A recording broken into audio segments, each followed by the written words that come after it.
Prince William is at utter despair with his younger brother, but this time, as ever, over what? Hi, good morning, Neil Sean here in the very heart of London. Thanks for joining me today. And another busy royal day as ever. Thank you so much also for your kind comments about the recent Bruce Willis video. We all wish him well. Wonderful guy, wonderful actor, a lot of fun, you know. We need some fun, don't we? Even he knew the comedy value of those Die Hard films. I often thought, you know, they missed a trick, by the way, with Bruce Willis and Die Hard. Two things: he could have been a very good washing powder sponsor for that white vest that was always so mucky, do you remember, in the movies? And also, somebody could have actually come out with the Bruce Willis vest. Yeah, you see, branding, way ahead of my time. Back as ever though to your Breaking Royal story. Oh, stop laughing. Back as ever to your Breaking Royal story of the day. This story is a more serious piece actually, because it already centres on a forthcoming documentary all about the disgraced BBC broadcaster Jimmy Savile. We all know those stories now. It's interesting as well because people say, oh, did you meet Jimmy Savile? I did indeed, but you know, one of those people, he was, I think, acutely aware of where to keep away from, you know. I was at TV Centre on a number of occasions when he was there. But of course the bigger problem now is that this particular documentary is focusing on, at parts at least, and it comes from Netflix, is focuses on his friendship within the royal family. And he did manage to ingratiate himself with the British monarchy very cleverly. That's what narcissists do. And Jimmy Savile was definitely a narcissist, let me tell you.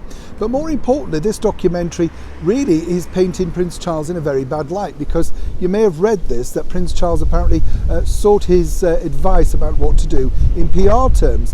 Let me tell you, Jimmy Savile was a very clever manipulator and operator. And for the record, I would say that Prince Charles simply, at that point in his life, was at his wit's end. He was looking around at people who could have been helpful within the media world. Remember, this is pre-social media. And yes, he did have all of those palace courtiers next to him, but they weren't necessarily very adept at national, international media. Some might say they're not now, but there's me telling tales out of school. But on a more serious note, Prince William is rather upset, as one can imagine, because it's again another attack on his loving father.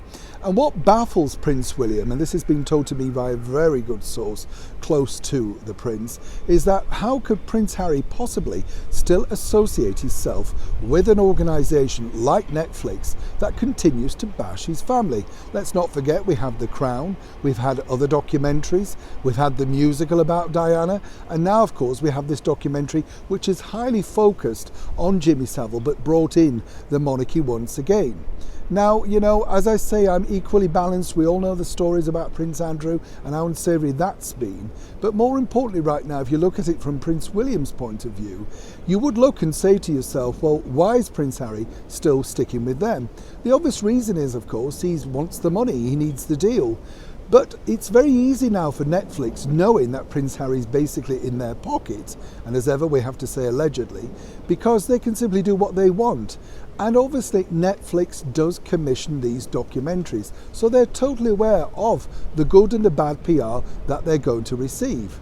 Now, I've worked in this business a long time, and there's a bit of a message here for Prince Harry, simply because you may think you've got the money and you may think you've got the power, but it's always the networks truly that have the power in the end. And more importantly, if you do not deliver what the network thinks is valuable and more importantly watchable, then you too will be out. And perhaps then you may truly think about exactly the organisation that you become to work for. Netflix themselves are a television organisation, a movie-making company. They need to make money, and of course if they feel that documentaries about Jimmy Savile involving the British monarchy can sell worldwide and get thousands and millions of people watching it via streams, then what do they care? That's what I'd be thinking if I was Prince Harry. For Prince William, you can only despair, as you say. He must look at his younger brother and think, what on earth is he doing over there in California? Neil Sean in the very heart of London.